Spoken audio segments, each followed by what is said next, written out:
Hello, hello. It is 10 minutes to New Year's in the East Coast and an hour and 10 minutes in my time zone, CST. So I thought I would go ahead and do a reading stats um, update, how I actually did during the year. Before I forget, because I will forget, I wound up reading 90 of my owned books this year. So that was pretty good. Most of them I did do ebook. I did not quite meet my shelf goal, which was to try to do an entire shelf worth, as you can see there. However, I did quite a bit. So, like, let's see. I'm curious. Um, if I was to make it like a height, I would have read more than my height in books. I got all the way down to the fifth section of the shelf. So like the last part of the shelf, and I read 3 books on that, but there was still quite a big gap, as you can see. So I didn't quite meet that goal, but like that's still a crap ton of books. I'm going to show you all the books that I read this year, and we're going to see some of the graphs. I have not looked at the graphs myself, at least in a month. So I don't know. I might be a little shocked by some of the results, but I'm going to share my screen with you now, and we're just going to go ahead and get into it. Let me know how many books you read this year. Did you do a lot of audiobook listening as well? Like, how was your reading? How was your ratings? Did you like what you were reading in general, or do you want to do better this year to find books that you actually enjoy? Let me know all of your thoughts, and I'm going to show you my Storygraph. So I have switched over to Storygraph. I don't care for Goodreads. It's a lot simpler to use Storygraph to get like the right formats of the books that you want. Um, it just seems a lot easier to me, and it's just so neat and organized. It's not really a social platform, but it is very geared toward like if you are someone who wants to track without you having to really do the tracking. Not only that, but their graphs and stuff are very extensive. So first off, I want to show you my to read pile. I believe at the beginning of the year I had about 422 books left to read. So I actually did do a little bit of an unhaul today. So there's less than that's on this list, but I don't care to go and update it. Because I've also acquired books that are not on this list. So let's just say my acquires with my unhaul that I did today would just about equal out. So I have around 347 books. Um, so, like I said, I read like 90 books that were on my shelf. So I did a pretty good job. But now I'm going to be showing you my stats for 2023. I just updated them. It is off by 1 book, and it's because it is like a prequel short story that was a newsletter exclusive, and I can't even remember who the author was at this point for me to try to put it in manually, nor would I have any idea how many pages it is or anything like that. So all of my stats are excluding the one teeny tiny little book that I read. Um, so yeah, but overall, this is pretty accurate. Um, oh no, so it's actually missing 2 books, but I'm going to assume that the other book is similar situation. So I actually read 205 books this year. I do keep my own spreadsheet as well. Um, oh, I know what it is. It is my friend's book that was part of an anthology, like a big collection of lots of books, and her singular book isn't out yet. So I didn't log it. That's why. So yeah, there's 2 missing, but I don't really think that that out of 205 is really going to make an impact on this. So anyway, let's get into it. So yeah, 203 books that were logged on here. My page goal was 25,000 pages. I definitely did not do hardly any physical reading this year. So I did 18,862 pages for the year. I wonder what that would be per day. I am a weirdo. Hey Alexa, what is 18,862 divided by 365? 18,862 divided by 365 is approximately 51.6767. Okay, that's actually not bad. So for me, that's like an hour and a half worth of reading physically a day when you average it out. So actually, that's very good, especially considering how busy things have gotten as of late with me trying to get some novels done and publishing some shorter works and all of that, and then changing jobs like twice during the time frame of the year. So yeah, I failed the goal, but like it doesn't feel like a huge fail. And honestly, I'm only off by like, a couple thousand. It's not a big deal. Hourly goal, however, my hourly goal is 365 hours. And I did 1043.15. Oh my gosh. Wow. Okay. Hey Alexa. Oh well, I forgot. She's like not working properly anymore. I can't just like summon her. I have to touch her first. It's weird. Hey Alexa, what is 1043.15 divided by 365? Watch it be like 1043.15 6. divided by 365 is approximately Okay. 2.8579. 2.8579. Okay. So that's like 3 hours. So basically, on average, I read about 3 hours of, um, 3 hours worth of audio a day, and then like an hour and a half of ebook. Not ebook. Physical. But, but y'all. So the beginning part of the year, I was listening to my audiobooks between like 2 and 2.5 speed. End of the year, the last couple months, I got to the point where I was actually listening to all of my audiobooks at 3 speed. So it would be like an hour's worth. But anyway, yeah, the audiobook craze definitely just continued to happen this year. Um, if I had the pro, I could actually compare my 2022 stats with my 2023 stats. But I don't have the pro. However, what I could do, because I am curious what the difference is I'm actually going to open a new window, and we are going to cheat it if it won't, like, I don't know if it will work properly or not, but we're going to cheat this because I don't have the pro, but I do have two windows. So if it'll let me stay logged in on both, we can actually do a little bit of a comparison as we go. So let me find the other window. That is not it. That is where I am sharing. I need the other window. Come on now. You know what I want.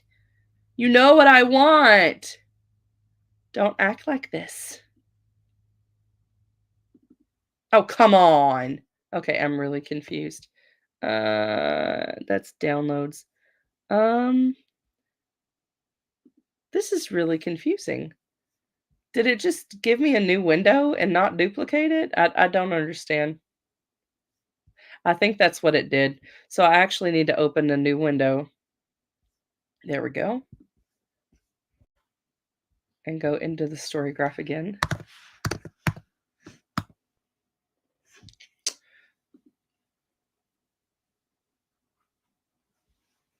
And then stats. I did read 200 something pages of Bone Ship. I didn't finish it. I did read um like 200 pages worth of Quest for Glory. I did like a soft DNF. And I also read like 200 and something pages of Stardust Beef, and it's a soft DNF too, which means I don't plan on reading it this coming year. I'm not necessarily going to unhaul it, but I just have no intention to get into it right now. Um, I just wasn't feeling it. So, okay, let's get a quick little comparison thing just because I want to know. So last year, I know I read more books, but there were a lot of short books in here. So you can see at 222 books last year. My goal was 50,000 pages last year. And somehow I read 59,000. Whoa. Whoa. Okay. That is huge in comparison. I think what it might have been is the amount of graphic novels might have edged that up quite a bit. Not sure. Now I am curious about, oh, and that's what it is. It looks like I didn't separate. I did not add the formats. So this was all of them. It just did them all as the same format. Um, so anyway, but yeah, hourly goal over 1,000 hours. That is just ridiculous. All right, let's look at this reading right here. I'm really curious about that. So, reading wise, it looks like I have the same main categories: emotional, emotional, lighthearted, and adventurous. And it switched this year to adventurous and then emotional. I'm sorry. It switched this year to this. It was this last year. It looks like my new category that popped up a slot, or moved 2 places was funny. So I read more funny books this year. But as you can see, my main ones that you can tell what they are, like these ones, all of these slices are the same, which means I'm pretty much reading the same way I have been. And even the portions, when you look at them, are fairly similar to what they were last year. Um, they're just a little bit bigger this year, except for the orange. The orange looks about the same. Then we go to the pacing. I definitely have always said that I am not into slow pacing, so I'm not surprised that I only read 10% of slow books. And if we were to look at those 18 books that I read that were classified as slower paced, they were probably also among my lowest rated. Looking over here, you can see it's only off by 1%. And then our fast pace is the same as last year at 48%. And the medium was 41% last year and was 43% this year, which means I am somehow having a little more patience for slightly slower books, but barely. Okay, page numbers. I'm going to assume that last year had a lot bigger chunk with the 500 plus because I read like all of Cassandra Clare's books in 2022. So that chunk is very small. It looks like I only read one book this year that was over 500 pages. And it was a Cassandra Clare book. It was Chain of Thorns, if I had to guess. I'm pretty sure that that's what that one is. So yeah, let's look over here. Wow, this is shocking. Okay. So yeah, this is strange. Very, very strange. I thought that this would be a lot bigger. Maybe I'm getting my years messed up, and my year of Cassandra Clare was 2021. I don't know. This is crazy. Okay, so it looks like this year I had a crap ton of books that were less than 300 pages, but I did read a lot more books that were 300 to 499, which makes sense because I did have, chunkers in there. And then the previous year, I didn't have quite as much going on there. So I read mostly smaller books, which again makes sense because I think I did read a crap ton of graphic novels. Moving on to audio length. This year, it looks like I read less long books with audio. As you can see, I only read 6 books that were more than 16 hours. And I read like almost half were under 8 hours. So I preferred the shorter audiobooks because I could get through them quicker. And then the 8 to almost 16 hours was pretty much another half of the chunk. So, yeah. So fairly similar to last year. Now, fiction versus nonfiction. This is going to be interesting too. So it looks like nonfiction wise, last year I didn't really read hardly any with my little 1% over here. This year I read a total of 10 nonfiction books. I would say that most of these were probably in February. It was toward the very end of the month, and I had not read any books for Black History Month at all. And I was like, well, let me try a couple of nonfiction. There were some that were recommended to me, um, just like different lists that were popping up because it was Black History Month. And I got curious about them. So I started checking some out. And I read quite a few nonfiction books. So yeah, I did I would say a bit better, with 10 nonfiction books making up 5% of my reads, which is more than there probably has been in the past several years, except for when I've read a lot of writing, like books on writing. That's pretty much the only other way I read nonfiction. So yeah, let's look at our genres. Looks like last year I was definitely leading with the young adult. This year, young adult is still quite high with 86 books classified as such, but romance took the lead with 107 books. And then if you look over here to this other one, let's see here. This one's 90 books is that little line going on. So yeah, I read more more romance this year. And I'm sure a lot of the young adult books are also falling into the romance, so you're getting some of that double fantasy. Wow, so fantasy went way down. But that does make sense because I read a little more science fiction. So I read 40 science fiction. Contemporary looks like it, well, I guess you just kind of look at the line sizes are a bit different with the charts. It's a little hard to compare. But yeah, so yeah, it looks like it's about the same going on, except for I didn't read hardly any short stories this year, compared to the previous year. Sorry, I'm saying a lot. I haven't been doing videos in 6 months. So it's been a long time. Classics, I was definitely reading those for the Dead People, the I Read Dead People book club last year, but this year I had only read 2 classics, and one of them was actually just a children's classic, Aladdin and the Magic Lamp, and that was this month. So I don't recall what the other one was. I think it was Persuasion by Jane Austen. That's what it was. A self-help book here and there. I read some manga.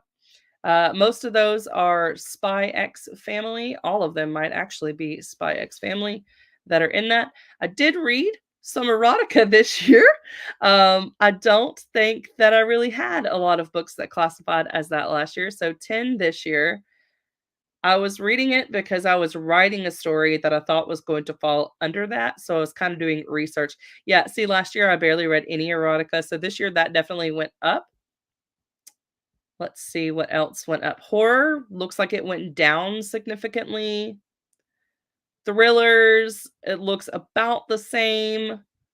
Dystopian is my favorite genre, and I only read 16 dystopian.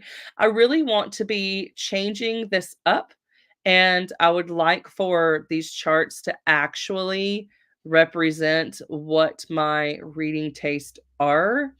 With having things like sci-fi, I would really like to be my number 1 slot. I would love for sci-fi to be my number 1.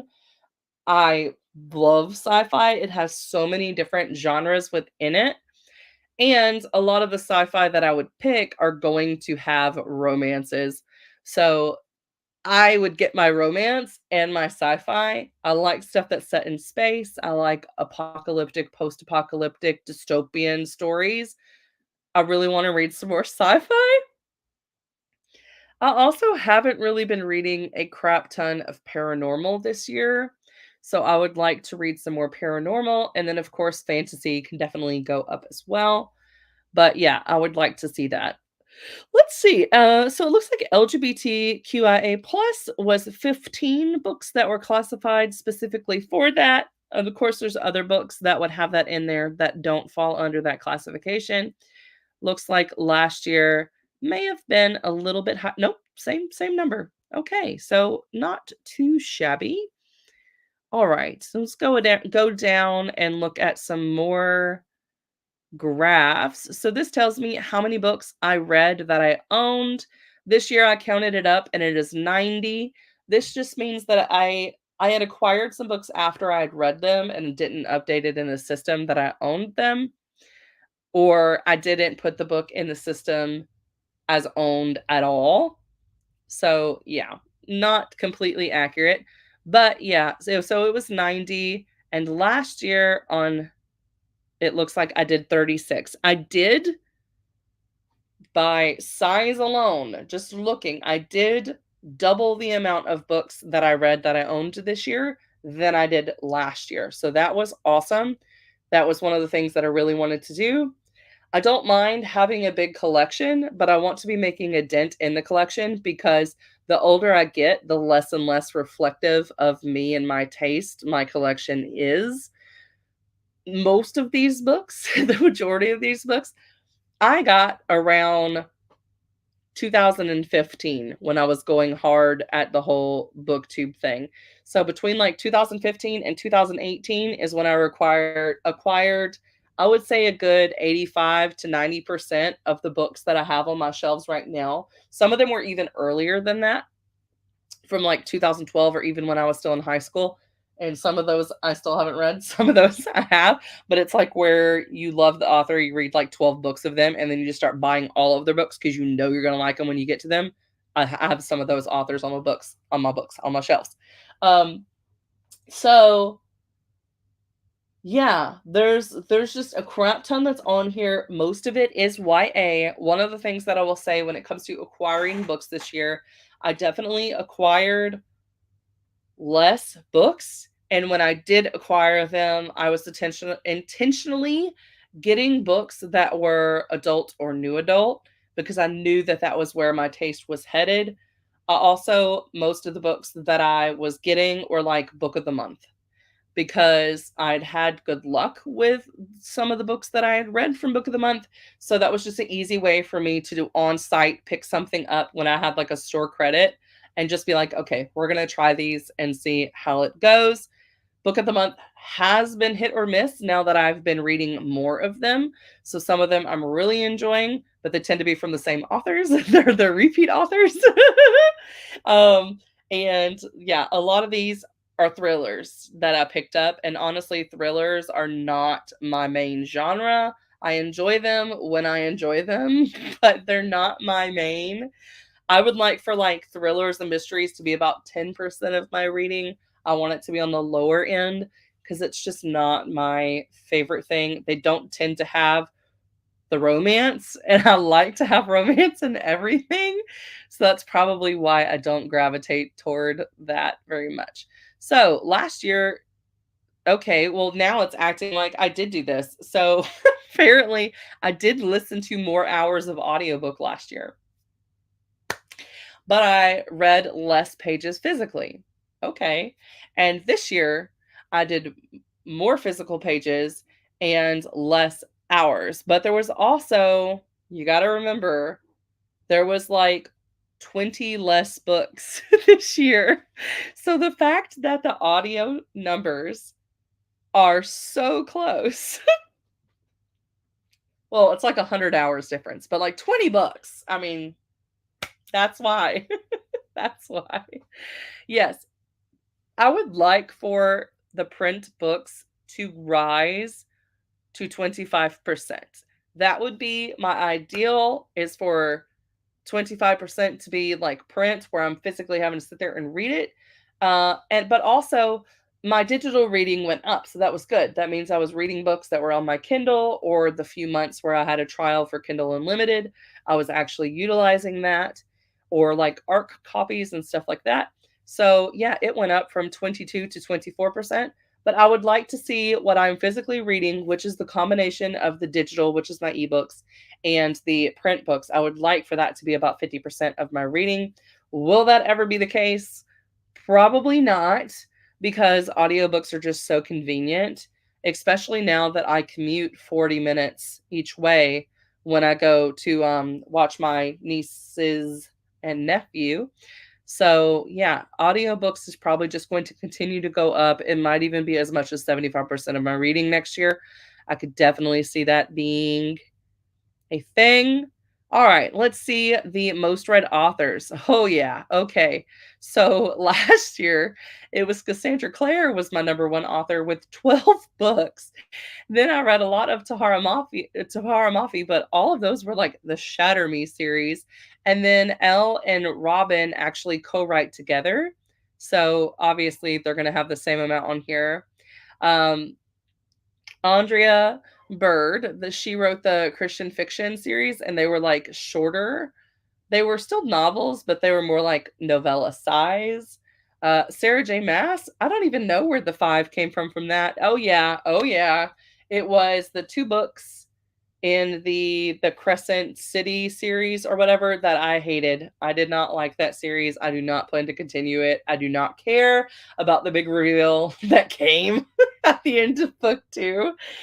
Just not for me. I was bored. And my best friend loves them. She fell in love with it, and I was like, I liked small bits and pieces here and there. There just wasn't enough of a romance centered focus for me to care about it. With them being such of a big chunker, I'm like, I need that like romantic tension throughout the book for me to stay interested. So it was not for me. Then we had Holly Black, Alice Oseman. I read the oh my gosh, Heartstopper books. Emmy Leyburn was the Monument 14 series, and then Romina Russell was the Zodiac series, the YA one, not the one that's like super popular, that's new adult. So this year we changed it up, and I had a sci-fi romance author, Ruby Dixon, with like 19 books from Ruby Dixon. Then we have Rachel Smith, and why? Oh, I was like, who is that? Who is that? Lore Olympus. I read all of the Lore Olympus that came out, but you're seeing on here that there's 10, and you're probably thinking, but there's only 5 that's released. Yes, but they're free on Webtoons. So I did math, and I compared how many episodes were in each of the 5 that were released and the ones that were on pre-order. And then I came up with about how many chapters would be in the next volumes, and other people on Storygraph had already done the same math, and it lined up with my math. And they had created ones for the Webtoons as volumes. So I did that. I'm kind of caught up with the Webtoon. I might have a couple of like episodes to read that I haven't read recently, but like I'm caught up with Lore Olympus. I am a fan. If you want to try Hades and Persephone, definitely try it out. It goes into things. It's good. It's got depth. The colors. Ugh, yes, awesome. Abby Glines. I've had Abby Glines on my shelf for a long time. I read her series, the Too Far series, or Never Too Far, whatever, long time ago, Rosemary Beach. I read some of those books a long time ago. So I had acquired a bunch of her books. So I knocked out the entire Seabreeze series.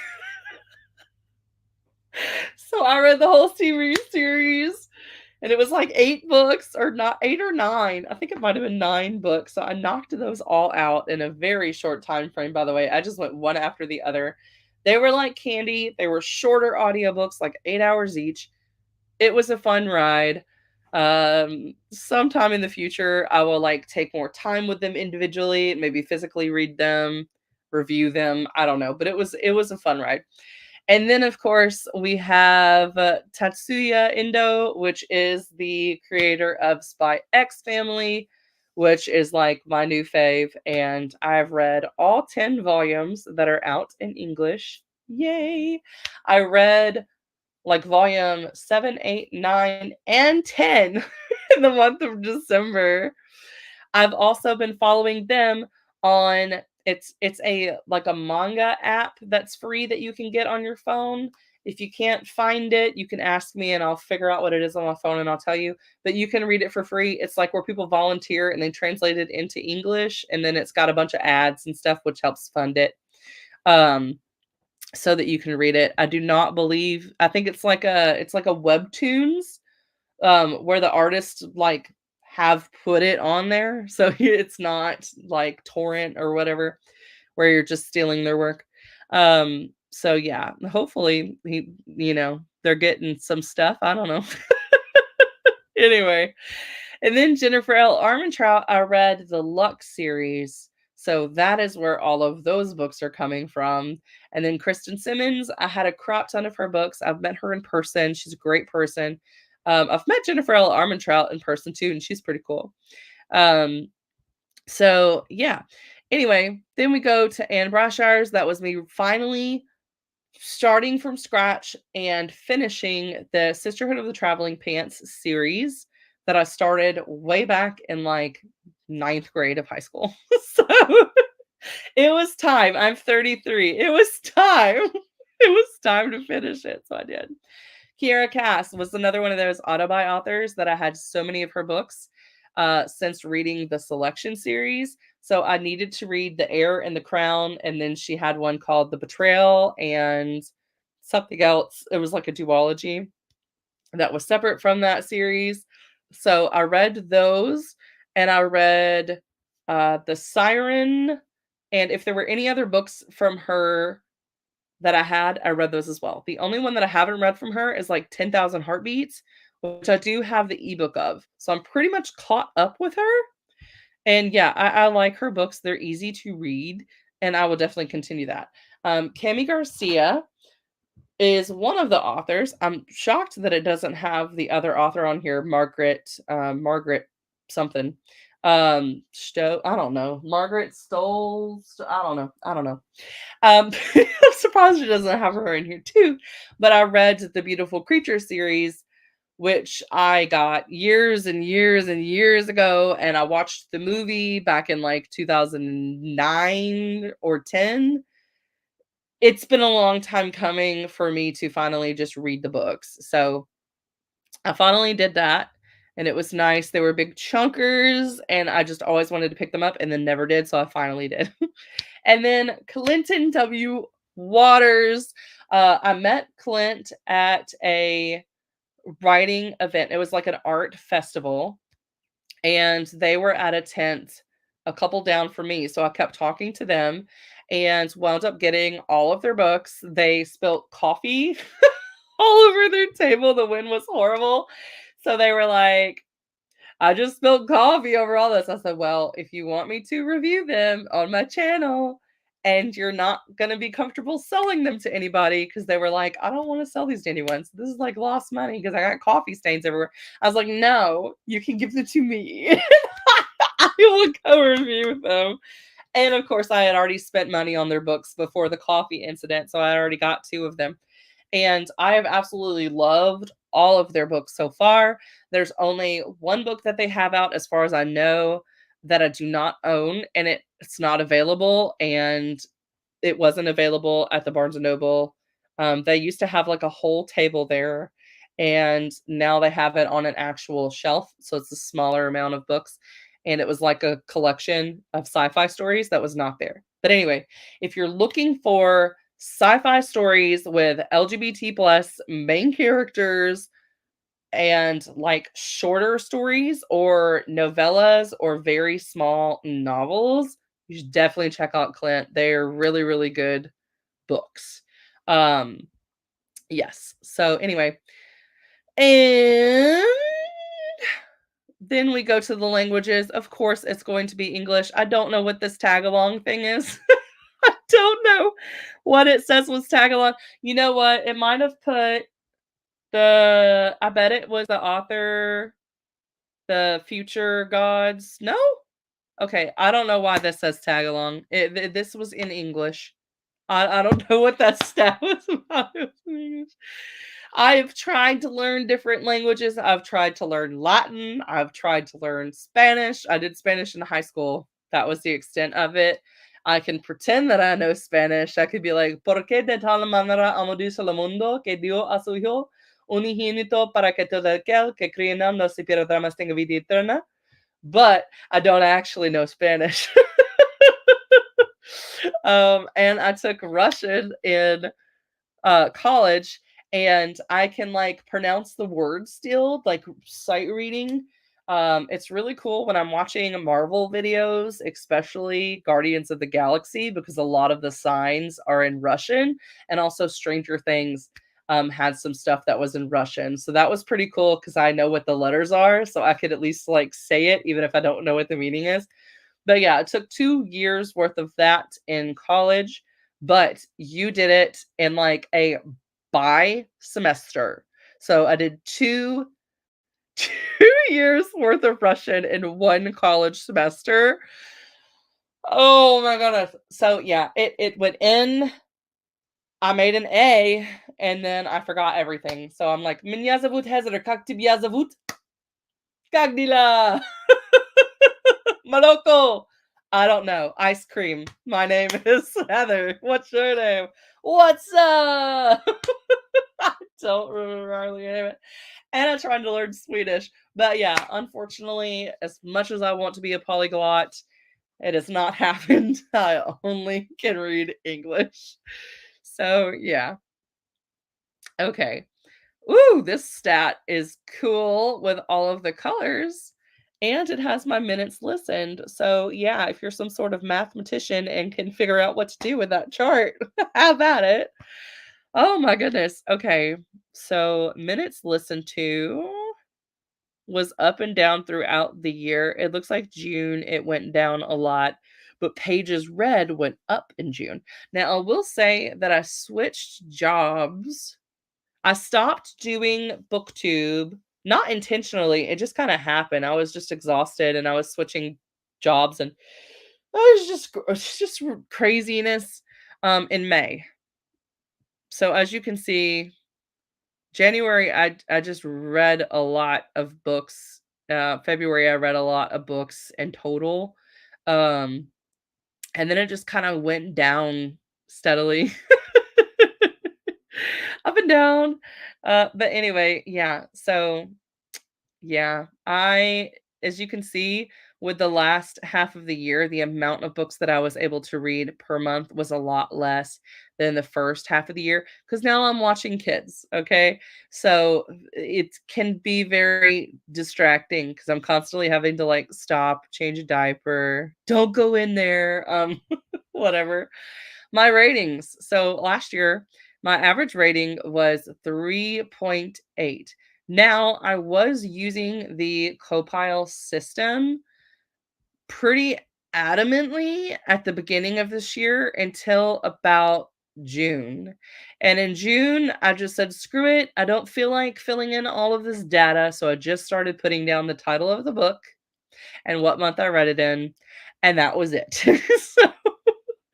So the ratings went off of my intuition and not off of the scoreboard. So there was definitely a lot more books that got 5 stars than probably deserved it, but I don't care. So yeah. So my rating went up to 4.64. I did try to decrease the amount of books that I wasn't feeling, which is why you can see that there's a lot less books that have the under 4 score because I just didn't want to read those. So I was just like, I'm not reading them. And I did DNF books this year. So that was good. So yeah, that is the end of the stats, but not the end of this video. So now this chart can go away, and just because I'm a little worried that I maybe had accidentally stopped sharing, I wanted to make sure I was still sharing in live. Okay, I am good. I'm reassured now. Okay, so I'll go back to the screen that I was on. And now I'm going to show you the actual books that I read, which should be interesting to those of you that have been following my channel for the year, because I did stop doing booktube videos back in May. So there's a crap ton of books that you don't even know I've read. So here is going to be the books.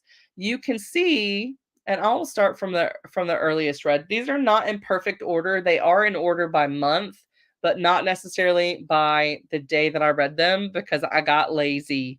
So there was like 3 months where I didn't even log, so I logged them all at once. And I just put that I read all of them on the first of the month.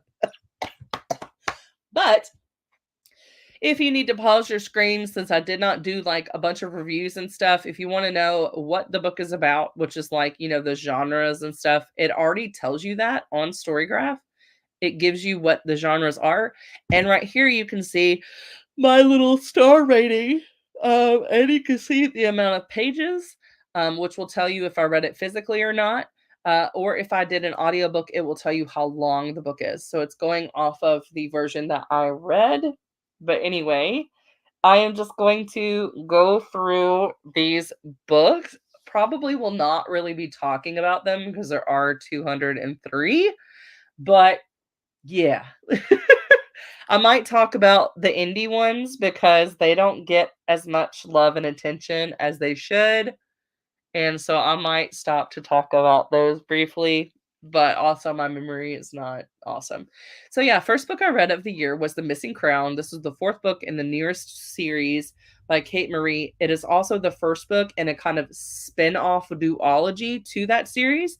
So you do not technically have to read the first books in the series. I do recommend that you do because the characters are the parents of the main characters in this duology. I do have the fifth book. It is a thick puppy. I'm going to show you what it looks like. I would say that it would be the first read of the year, but it won't be the first thing that I'll finish because audiobooks will not take me as long as finishing this. Here it is. It's not available in audio, so I have to read this chunker physically. So it's going to take me quite a while. This is the longest book that she's written to date, and it's exactly 500 pages. So if you have OCD like me and you like the pages to be like solid numbers, yeah, 205. Not 205. 500 pages exactly. So yeah, if you need to start your year with a tome, check it out, but read the other books first. Anyway, I really enjoyed this one. I liked getting to see the old cameo characters, but I also like this one as well. I like the love interest, and I like the side couple who becomes the main interest in the next series. But I can't really tell you much because, again, it's like a whole nother thing. But if you like Tangled, you will like this because it definitely gets into the whole like Tangled type retelling. With Rapunzel, it's got those vibes. So if you want a Rapunzel retelling fantasy, this is it. Definitely check out The Missing Crown. Okay. Murdered at 17 has a movie adaptation, so you can go check that out. Do not read the blurb of this book. It will ruin the entire experience because you will know what's going on. You want to go in blind. The Last Legacy, I need to read The Saint. So as soon as like Hoopla or one of the libraries gets the audiobook for The Saint, I need to read that to finish out the series. It's not like the best series in the world, but it was good enough where I was interested in it and want to read the rest. Finally finished the Quarantine series after like a decade. I was waiting for a library to get like the physical copy and they never got it. So I wound up borrowing the ebook and read it. Well Traveled finished out the Well Met series. That was awesome. Future Home of the Living God was very interesting, but it was more literary than what I was expecting. I mean, I knew it was going to be literary. So for a literary fiction, it was very good, very entertaining, but I would have liked for it to be more sci-fi. So I was disappointed, but it was good for what it was supposed to be, if that makes any sense at all. Life and Death did not give me the love and affection that I had the first time that I read Twilight. I think I've just gotten old. So I've just gotten a little old. I see the issues now, and so it made it not quite as good, but the nostalgia was definitely still there. Reboot was super good, and I am sad that it did not get turned into a movie. It was supposed to, and it like didn't happen. It would have made an amazing movie. I'm pretty sure I did actually review those books on my channel, so you can get details of those in a wrap up. Same thing with all of these beginning books. I did reviews. So any of these books that you see that you're curious about, you can actually just type in either the title of the book or the author name on my channel, and it should pop up a review. For The Kiss of Life, Generation Dead, I still need to read book 4 in that series. I do not own it. And I am kind of going on a kind of a book ban. Not really, but I'm trying to just focus on books that I already own. So I'm probably going to wait until like March for my birthday, and then I can either get it for myself for my birthday or talk my husband into getting me the fourth one. I do want to finish it. I really enjoyed the series. So I want to finish that out. And then I did finish Ice Planet Barbarians. And again, I'm just kind of scrolling through here. I'm not going to talk about all of them because we will never get through this list. There's like 200. Finley Donovan, I am looking forward to her next one. Yeah, the fourth one. Um, which for some reason I was thinking the fourth one that this was the title. I don't know why. But yeah, whatever the fourth one is called, I'm looking forward to it. They're super funny. There's romance in there. They're very like lighthearted, but there's also a lot of like action that happens sometimes. So like car chase, stealing a cop car, just lots of shenanigans, and I'm really looking forward to the next book in that series. It's just kind of taking a minute to load everything. I would like to explore more of Ruby Dixon's books, so I would not be too surprised if I do wind up reading one of her series. This cover has changed significantly, and honestly, I don't know why, because this cover is not reflecting the book at all, whereas the original cover was very horrific and fit the book. So, Jamie, if you're watching this, I like your old cover. I like your old cover. It looks like there is a quote on there. Okay. Yeah, it is definitely bizarro fiction. So if you want to try out bizarro fiction, it's about sock puppets. And it's horrific. And it's also erotica sock puppets. You should check it out. You should check it out. Um Here we go into a lot of some of these are nonfiction, some of these are fiction. So I just kind of like went to town on the list that were popping up and I was reading everything. I found a copy of Stamped that did not have a cover on it at like a thrift store or something. So I actually have a physical copy now on my shelf. So Felix Ever After was really good. Yep. Then we've got some shorter fiction from the Audible originals. I've got some of those spread throughout here, but not a ton. I listened to a few this year, but not as many as I normally would. I was really just focusing on reading the books that I owned. Mickey 7 was amazing. I really want to read Antimatter, which is the second book in the series. I don't recall if it's been published yet or not. I would assume at this point it has. I don't think that it was out when I read Mickey 7. Now, we talked about Twilight earlier. So if you like the guy who played Edward Cullen, apparently he is going to be Mickey in Mickey 7.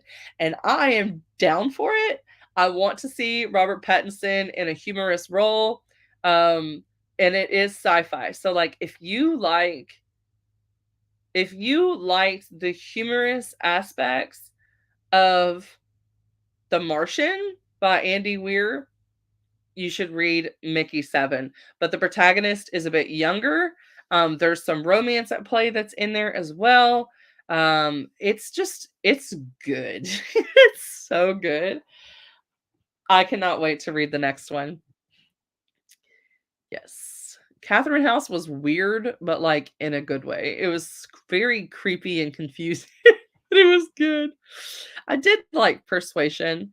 And I did like the movie adaptation. I didn't have a problem with it. People thought it was weird, but I thought it was fine. 3 Weeks to Say Goodbye. That was the first CJ box that I read. It was one of the book club picks, and I did enjoy it. I really did enjoy it.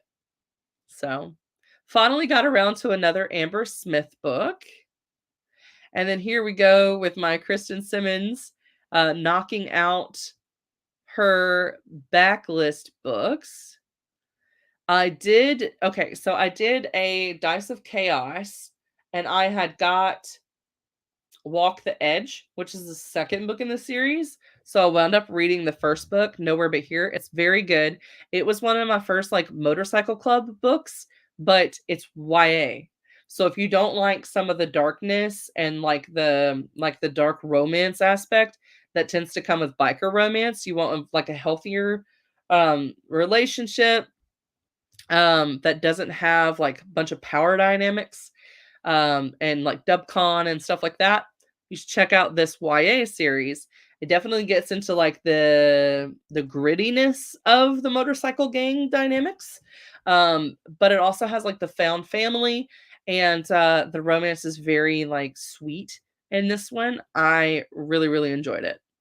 Darcy Coates is a winner for me. It is so cozy and atmospheric to read her books. So if you want something that's atmospheric that you can just like curl up to, read it. They are dark. Like there's dark aspects to them. There's thriller aspects to them. They're intense, but there's just the found family is such a strong aspect of it, and then the atmosphere itself, the setting of this small town nails it. I really, really love this story. And anytime I see one of her books on sale, I tend to just go ahead and pick it up. But I will definitely be reading the fourth book in the series, unless the third one that I have, The Twisted Dead, is just wretched. I don't see that being the case because I'm absolutely in love with her writing style. And the formatting of the books is so pretty. It just makes it an even better reading experience. But anyway, Rachel Hawkins, I am really enjoying her books as well. I liked her YA series, and I also like her Erin Sterling pen name that she has, and so I would like to get into some of her adult novels as well. I finally read the rest of the Hazelwood High series. Oh my gosh. Tears of a Tiger was one of my favorite stories. I read it in ninth grade, did a speech competition with it where I like did an 8-minute monologue in the main character's point of view. So like yeah, really love that series. I really enjoyed getting to finish it. It is dark, so I'm warning you, it's got some like heavy topics in there, but definitely worth the read. There is a reason why Sharon Draper gets so many awards, because her books are meaningful. So here we go, here we go. So this, I believe, is the last books. Yep. I think we ended with Crumbs, was the last book that I reviewed on my channel. So everything from this point on is going to be stuff that you probably didn't know that I read. Making Friends with Monsters is very good. It's technically middle grades.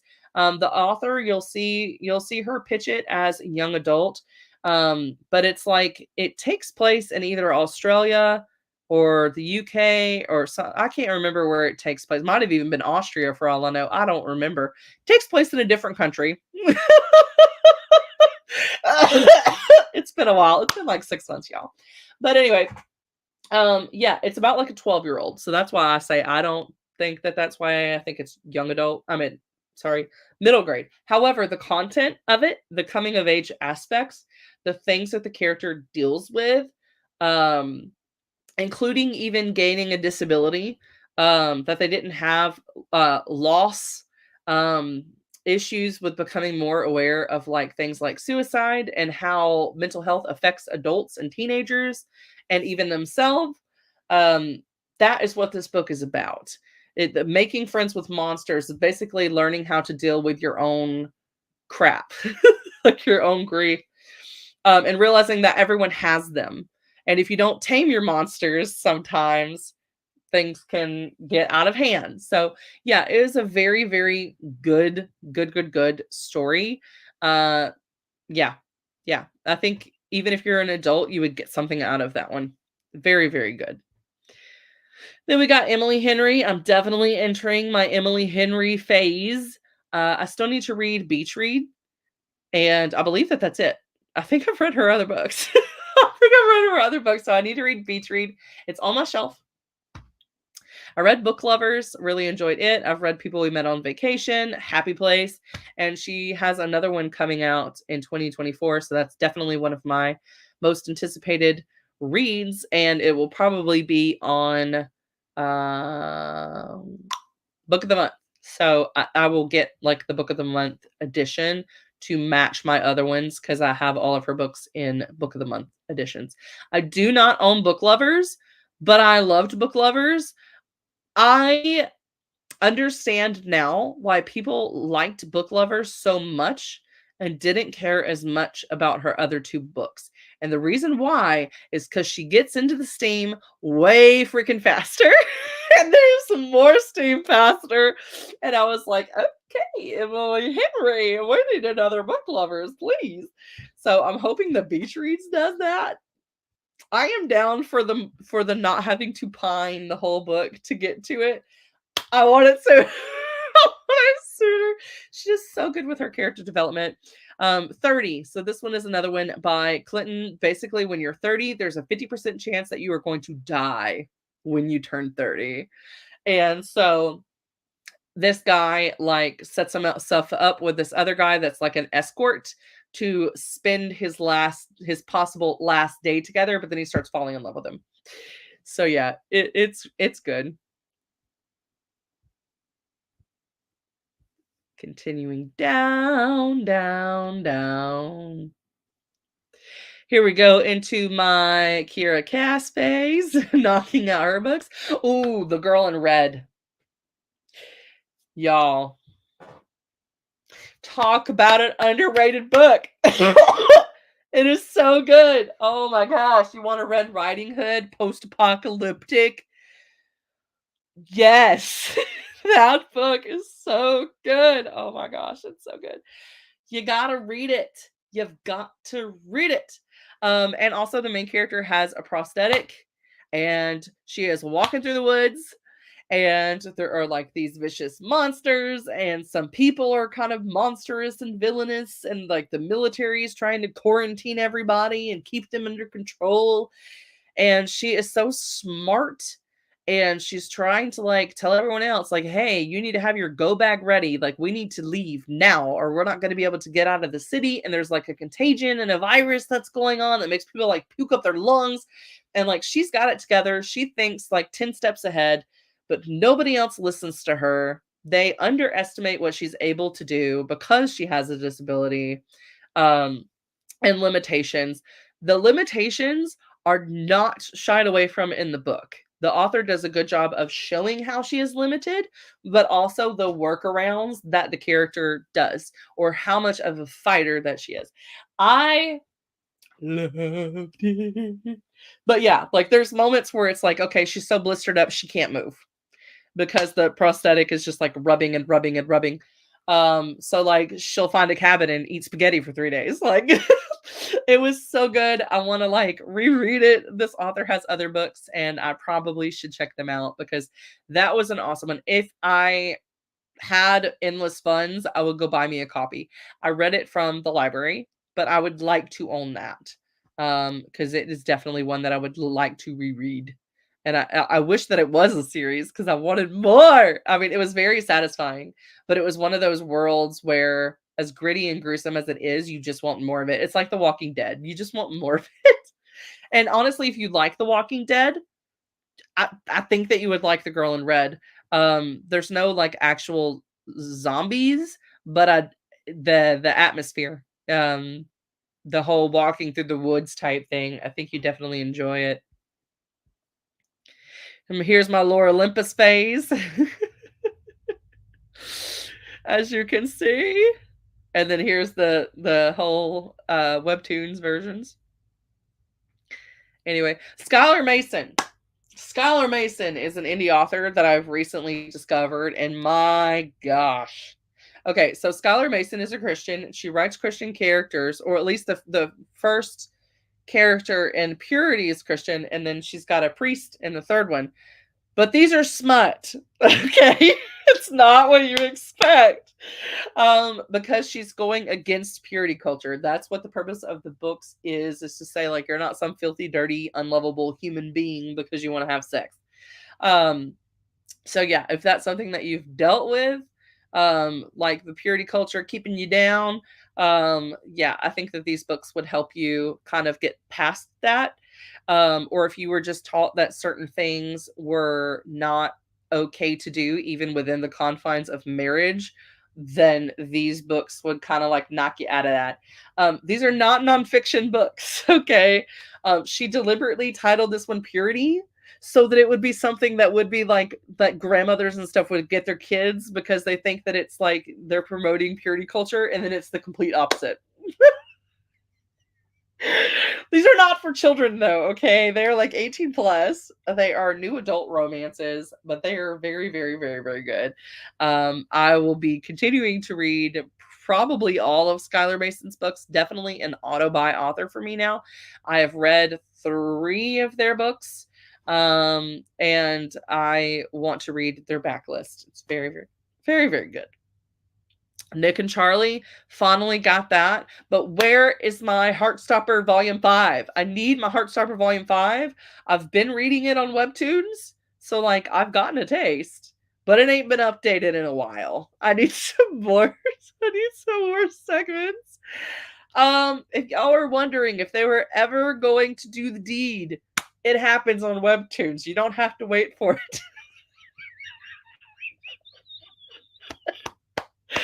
Oh my goodness. The Never King. Very spicy. Very, very spicy. But it was good. It was interesting, but it's also slightly forgettable. But I would like to continue the rest of the series, but it might require a reread because I have forgotten quite a bit. But this was like my first foray into dark romance outside of like Colleen Hoover.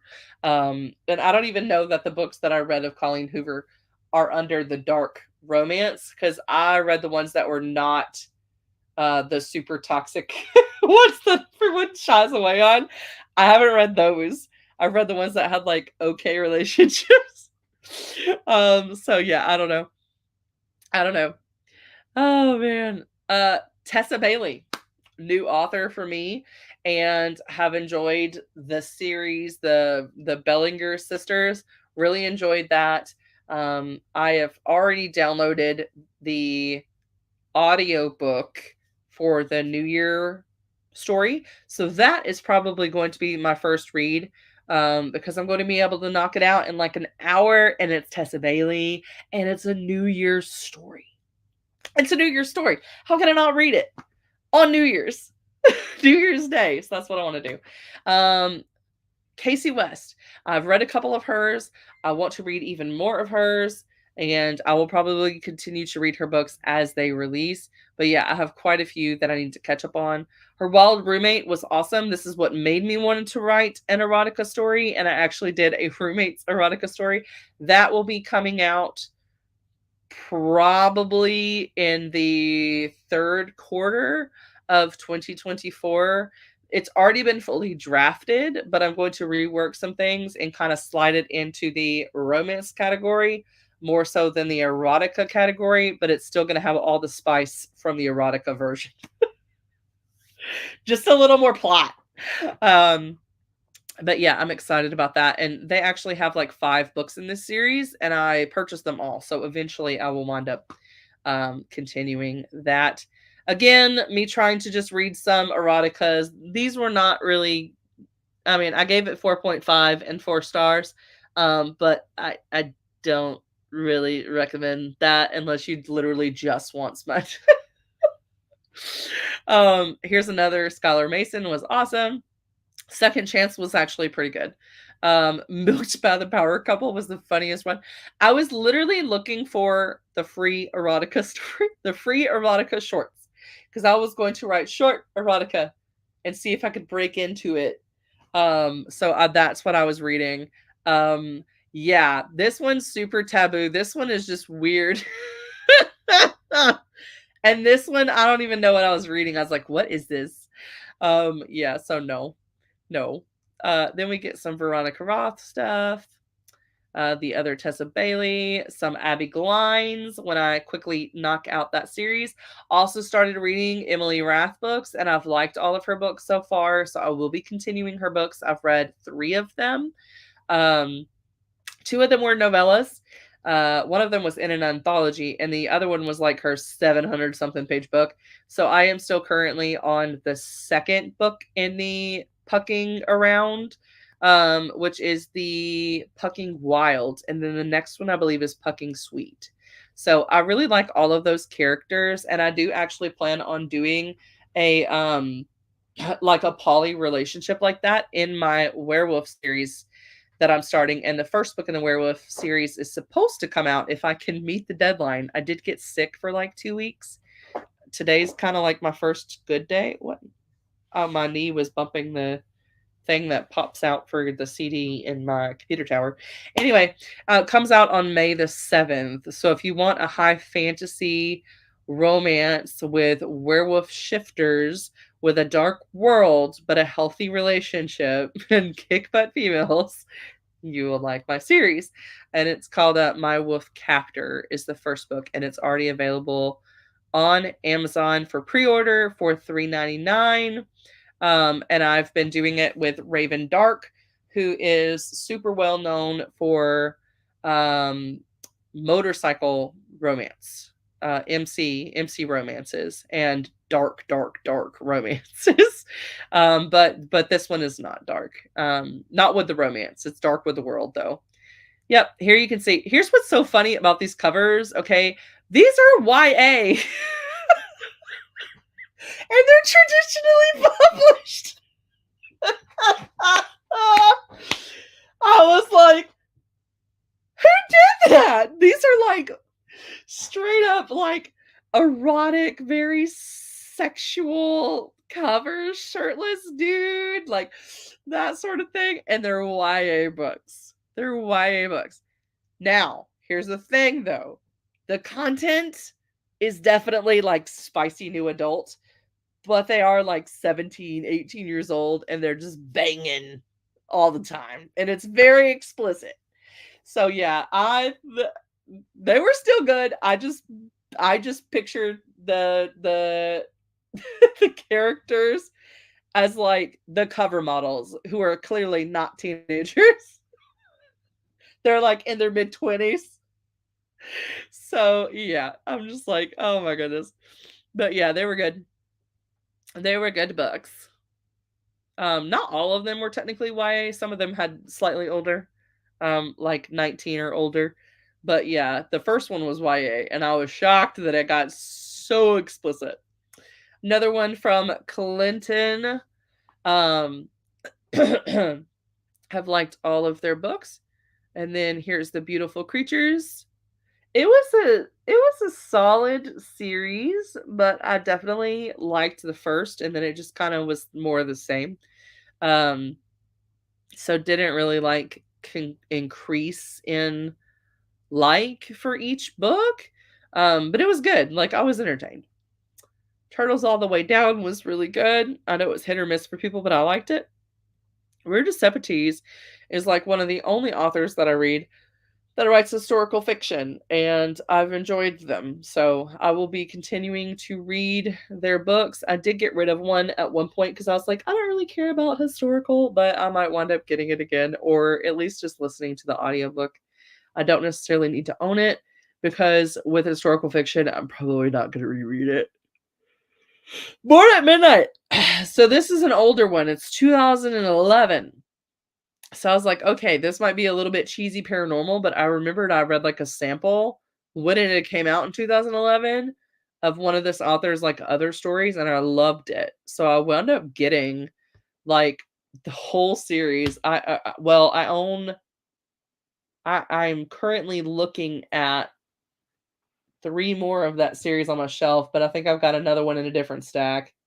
So like 4, and then I got another 2 from like a spin-off series to that series. So yeah, I'll be getting into CC Hunter's books. I enjoyed the first one, so I will be continuing the Delirium series. Finally got around to that. Really enjoyed it. I am all about the old school dystopian books from like the 2011s, 2013, that sort of thing.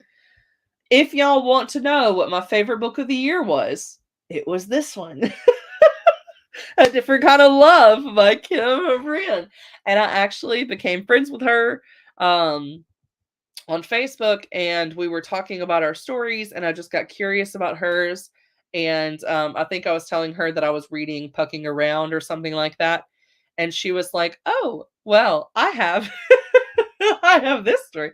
And she goes, it has a similar thing where like best friends fall for each other. So this is a group of like 3 best friends who all wound up falling in love with each other and have like a relationship. So, yeah, it was my favorite. It was emotional. All 3 guys wind up having their own like POV, and they all have different relationships with the other 2 people, but then they all have their singular relationship together as a threesome too. So, I don't know. It was really good, and I will definitely be reading more from that author. She's updating her backlist books. She switched her tense from like third person to first person. And this one, I read the first person version.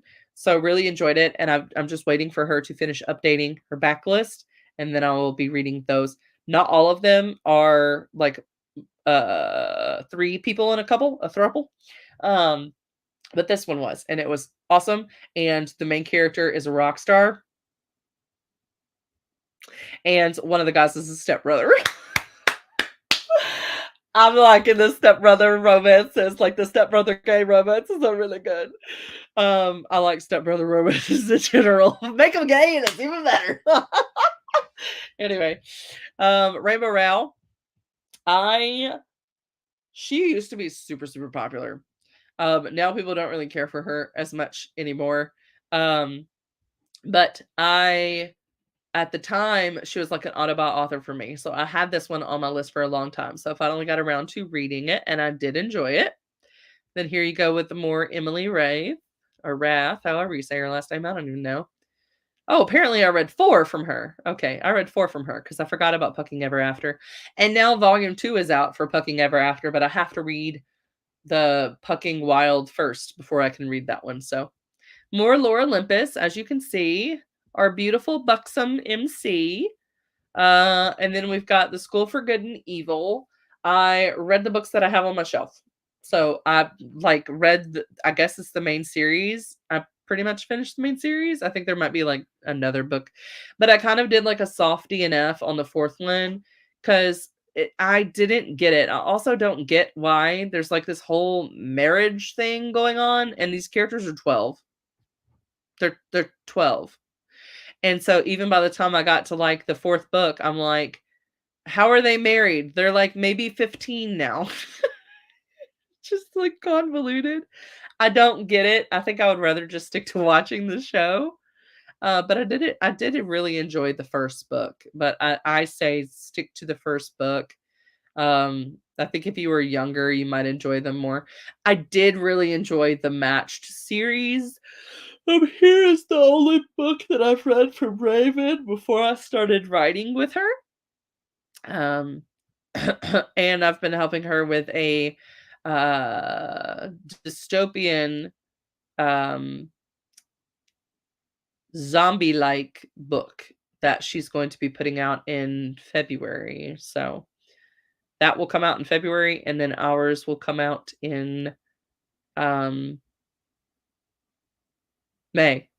Anyway, Olivia Dade. Really enjoyed her books last year. I'd been waiting forever for Shipwrecked to be on Hoopla so that I could listen to the audiobook, and it finally was on there. So I finally got to read it. I will say that Shipwrecked was probably my favorite of the 3 in that series, the spoiler alert series.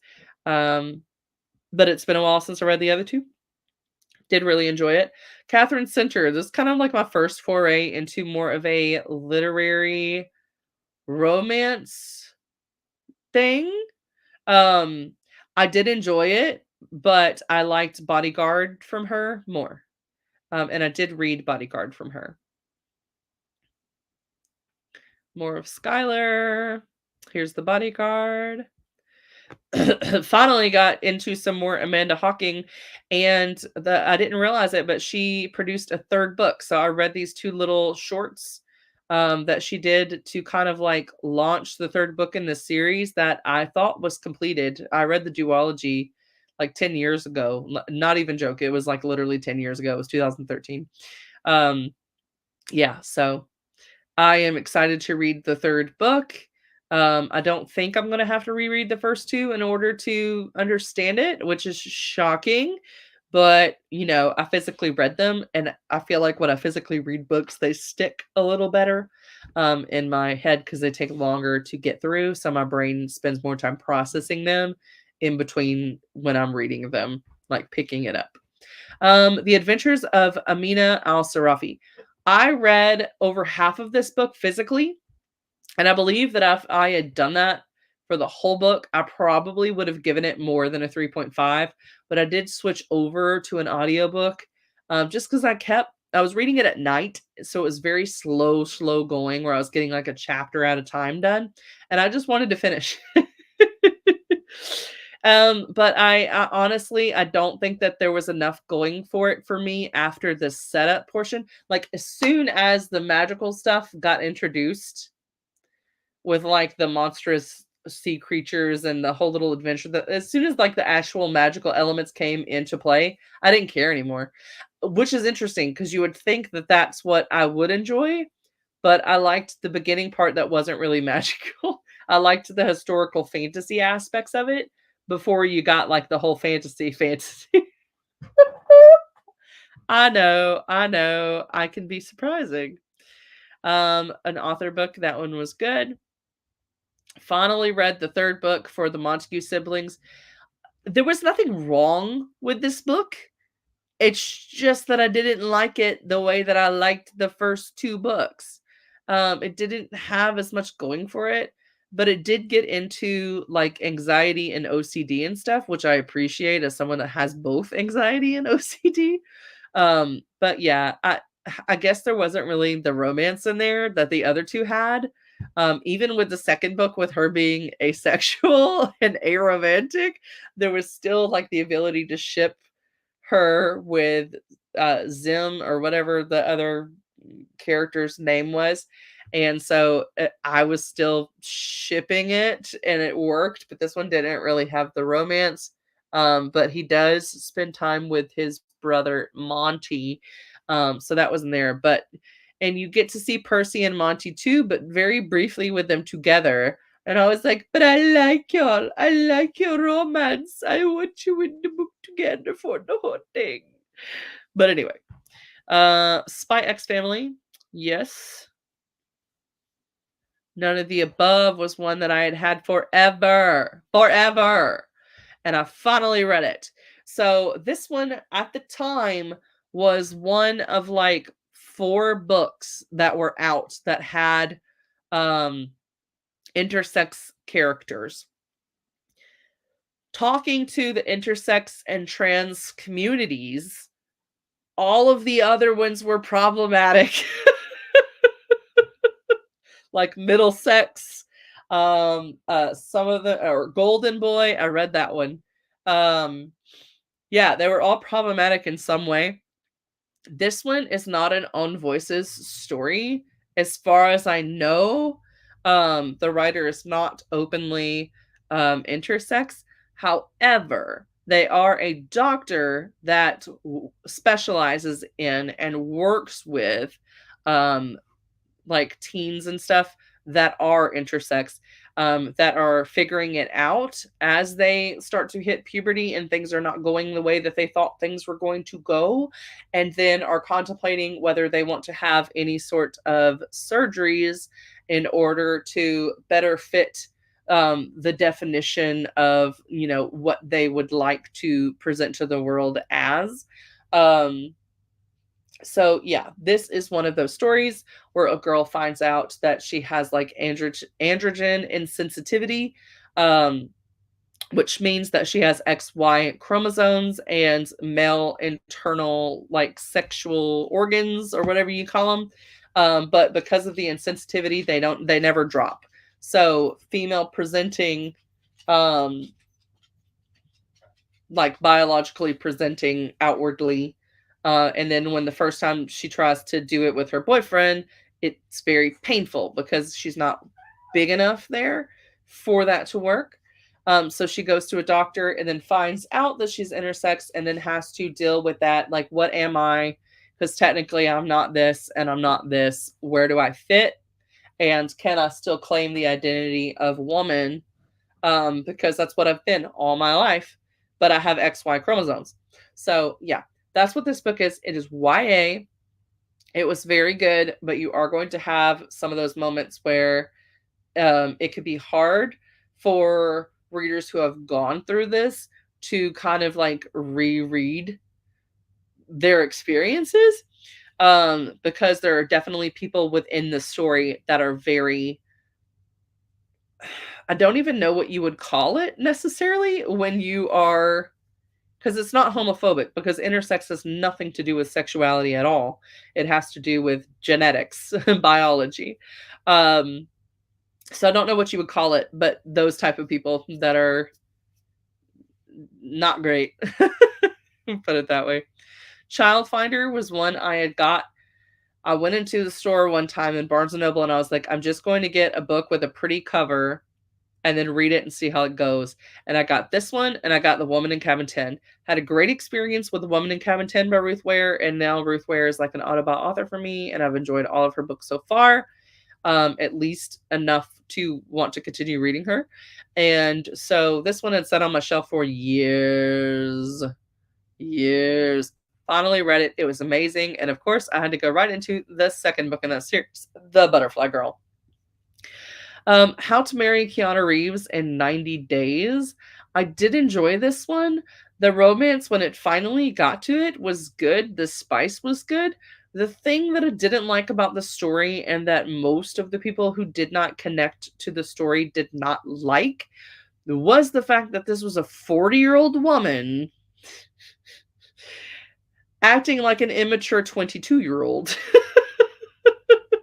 chasing after Keanu Reeves and like being like, oh, I'll abandon my career for right now to go try to get with this guy or stop him from marrying this person. As like, to even be that involved in celebrities' lives past your 20s is a little weird. I mean, like, no judgment really, but like, there's like, like there's a point when you're younger where you like idolize people and you put their posters all over your wall, and then you get to a certain age where you realize, oh, they're just people. Like, hey, they're famous, but they still wipe their butt every day if they have a good bowel movement cycle. But anyway, they're just people. So you don't like idolize them anymore. But she like idolizes Keanu Reeves. The other weird thing was the amount of times that she does bump into Keanu Reeves, and it's like he's a real person and he's being fictionalized in this book, so the dialogue just feels so weird and cringy. So yeah, but outside of the Keanu Reeves portion, with her and the best guy friend, I liked that. Just get rid of the Keanu Reeves part and make you a little more mature and act your age, and we'll be okay. Anyway, we are almost to the end of the year. We are all the way into December now. Love and Other Disasters was very good. This, I believe, was my first romance, like sapphic romance with a non-binary protagonist. And bisexual protagonist. So this one was very good. It is also a cooking competition. So if you are into those, I think you'll enjoy it. But yeah, I really enjoyed this one.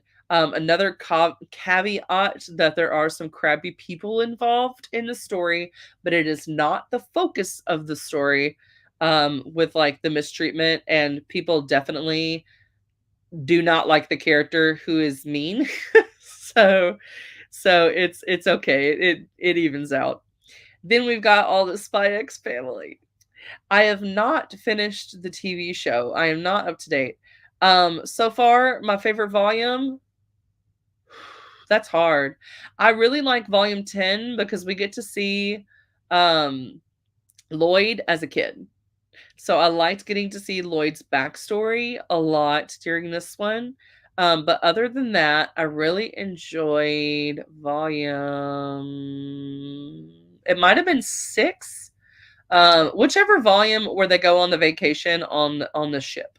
I really liked the whole ship thing. It felt like its own complete story within the arc of Spy X Family. So really enjoyed that. The Forgetting was one that I was excited about when I got it. I actually got to interview Sharon Cameron, and she was super nice. Um, but then I just like lost interest and I was never gravitating toward it. And so when it came to December, I was like, you know what? I kind of just want to, I don't want to like unhaul a bunch of books. So what I want to do is I want to take the ones that I'm resisting reading, even though I don't want to unhaul them because I feel like I'm going to enjoy them. And ones that are like the first book in a series where I don't own the rest of the series. And instead of putting them off until I finish all the other books on my shelf, instead try to read them. Read these first books in a series, get that mental weight off of me, and then I'll know whether I actually want to read the rest of the series or not. And then I don't have to like buy it. I could just, read the audiobooks, listen to the audiobooks through the library or something. It's fine. So I did that and it was a 5-star read. It was awesome. It was so good. I already downloaded the second book, The Knowing, but then I returned it right away because I thought that it was a continuation, but it's a prequel. It's a prequel with a different character. And because I just read that one and I really enjoyed that one, I don't want to read another character. I want to just stick with this story for a little while. So eventually I will probably read The Knowing, but because I don't own it, I might wait until like 2025 to revisit the series. Because it is just a duology as far as I know, and they're not, you don't have to read both of them. But yeah, The Forgetting was very good. Um, Legend was actually the final book that I read. I told you these were not in perfect order. That one I finished today. It was very good. It was very quick. Um, I feel like it could have done with some more development, but at the same time, it didn't really feel like it was missing anything. It was just very simplistic, which made it fast paced. So, like 3 hours into the audiobook, he had already kissed her, and I was like, "What? Where did this romance come from? Like, y'all literally just met. Like, where are the scenes where y'all are developing chemistry?" Because it was like, I don't feel like I saw any development from the romance, and then it was just like, "Oh, I'm kissing you." Okay, I don't get it. But after that point, when he's, like, at the facility and everything like that, then you get to see a little bit of development, and it's more so about her figuring out how things really work, and he's always been aware of how their society really works, and she's been in the dark, even though she's been on the inside. That's what's so interesting about it. But yeah, it's very good. I liked the ending. I feel like it's going to be more developed with the rest of the series. So, I would like to continue it. With how fast it was to read, I would not mind rereading it in the future and just finishing the series at that point. Could I go straight into the next like 3 books in the series? Yes, but I don't own them, and I want to focus on books that I own and knock those out first, so I will probably delay continuing the series until 2025, but I did enjoy it. Aladdin and the Magic Lamp, I read the 5-minute audiobook. I did have the physical book accompanying me with it when I was listening to it.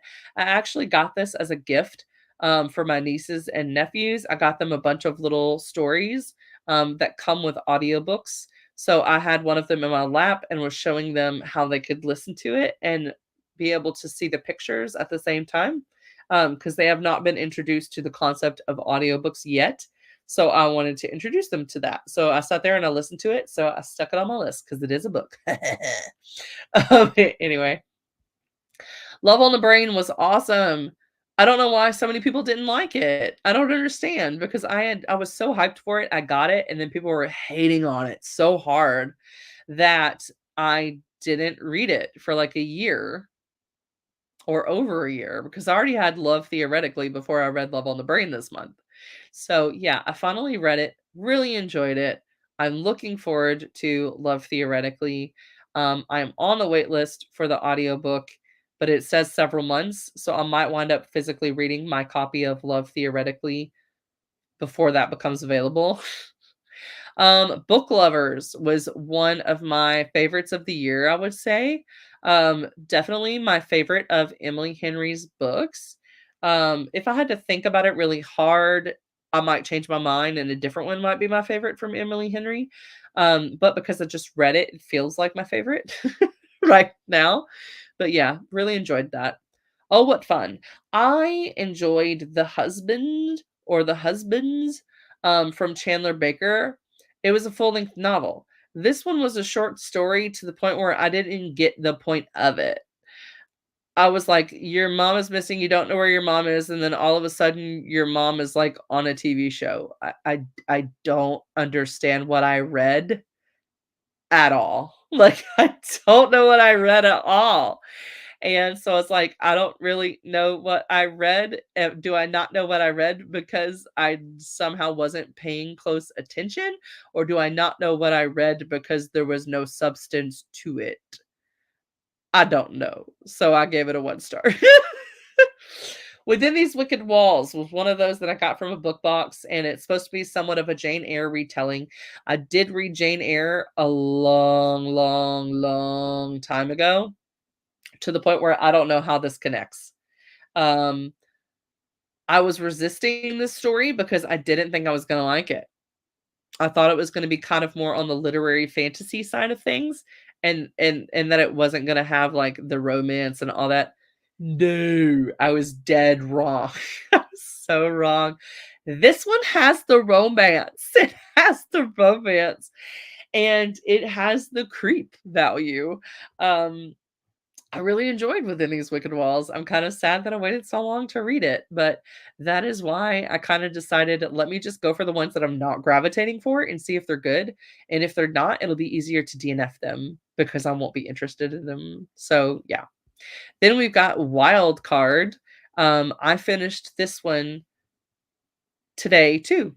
So I finished 2 books today. So I finished this one earlier today. I'd only have like an hour left to read of it.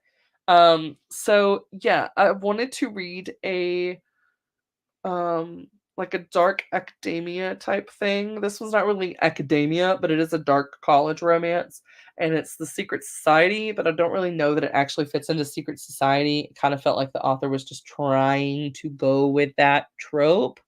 Um by presenting the baseball team as a kind of fraternity slash secret society in the way that they do have their own like rituals that are secret and they have like lawyers and you get all of this access and connections and stuff, but so do fraternities. So I don't really see the difference, but it was still a good book. There was one scene that I felt was so unrealistic and ridiculous that it did take away a little bit from the story, but I got over it and continued it and decided to still give it a 5 star because it was a very good book.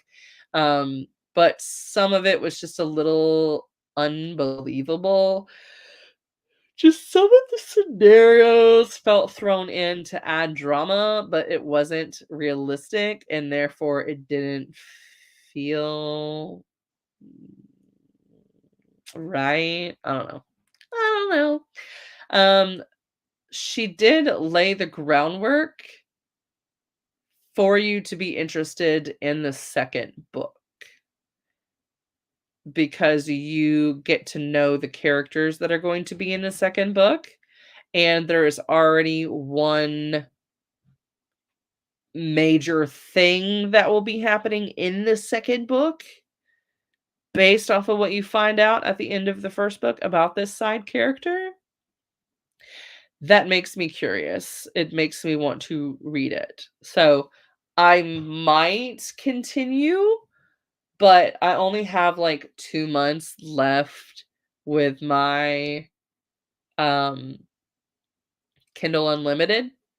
And so I think what I would rather do is wait until that expires and then just buy the next book so that I can read it at my own pace without the pressure. Because there are a lot of, I'm kind of using Kindle Unlimited as a way to explore new authors and genres to see if I'd be interested in them or not. So because I already know that I'm interested in the next book, I don't really need to waste it on that. I want to try a dinosaur romance, not a monster romance where the person falls in love with a dinosaur. No, a romance that takes place where dinosaurs and humans are cohabitating.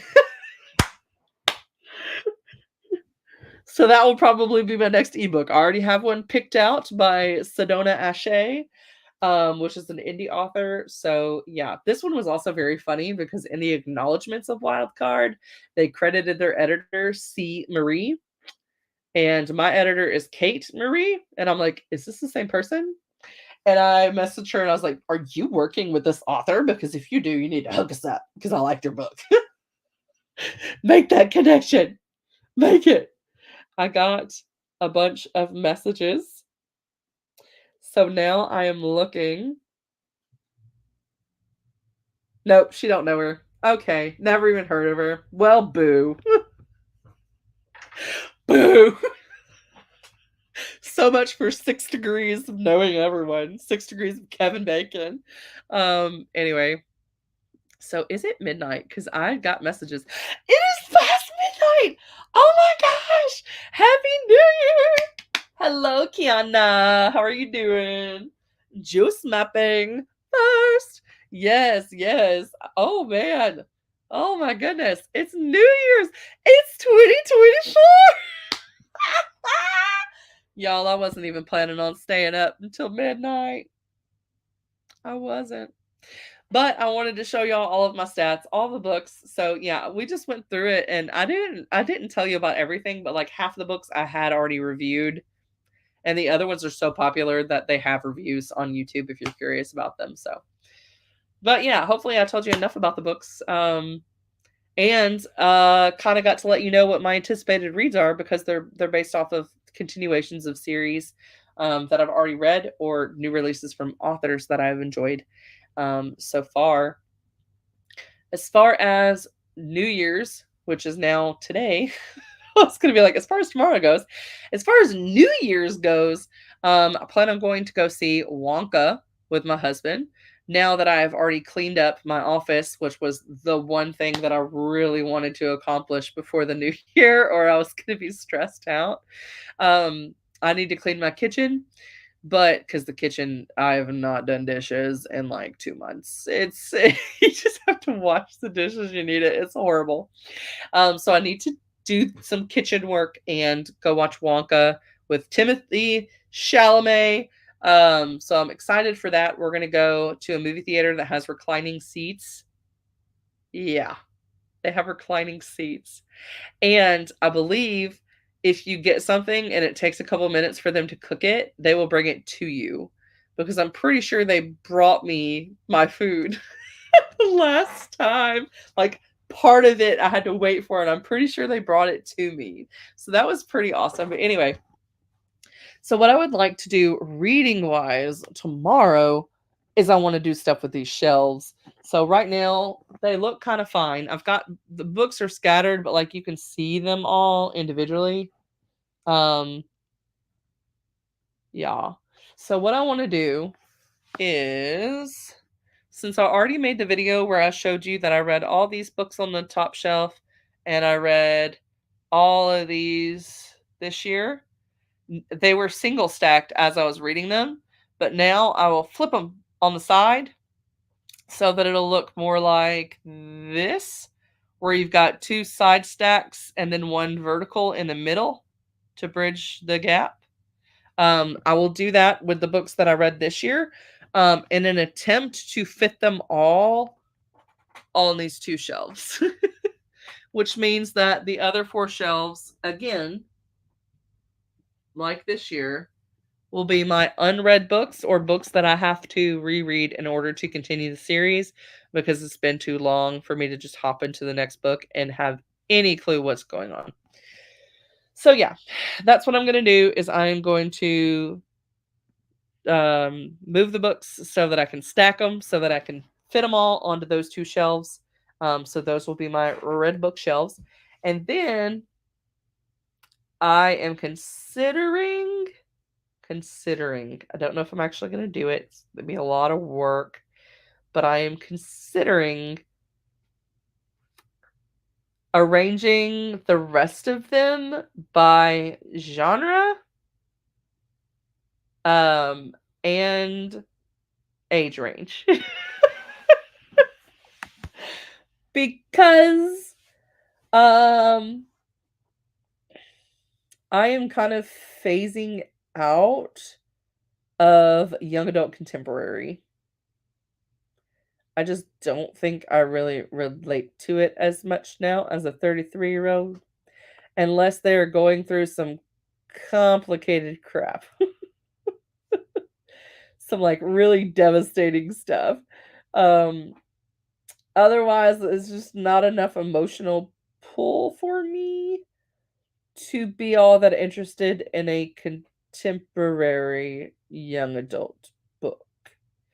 I still do like some of them though. If the authors do a really good job with like the romance, then I'll like it. But some of the books don't have romance, so I'm like, what is the pull for me? I am a romance person.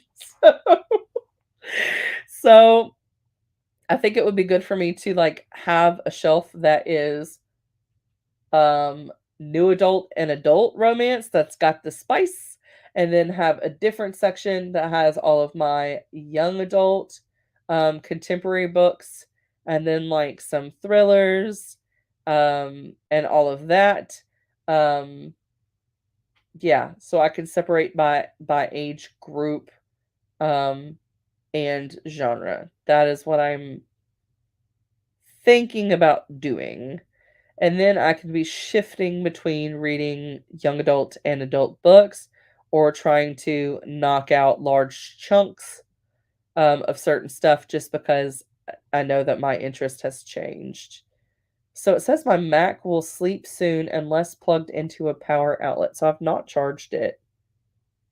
Oh, we're at 5%, y'all. 5%. Oh my goodness. Okay, so I'm gonna get off of here, but y'all let me know if you want to hang out at some point tomorrow, or whenever. I do have to work the day after tomorrow, so I will not be here then. So if I do anything with my shelves, I have to do it tomorrow. So should I leave my shelves alone and just straighten them up? Because I already have a good system going on with how I have them arranged. So do I leave them alone and just put stuff back where it needs to go because I did disorganize some things? Um, or should I separate stuff by genres? Um, what should I do? What do y'all think? But I have to get off of here, so you'll have to just leave it in the comments. They should open up as soon as I end this. You should be able to leave comments in the actual video. But Happy New Year. I will see y'all all later. If you didn't see my tattoos, I have new ones. I have like 5 tattoos now. Yeah, I know, it's crazy. I got one here too. Anyway, I'll see y'all later. Bye.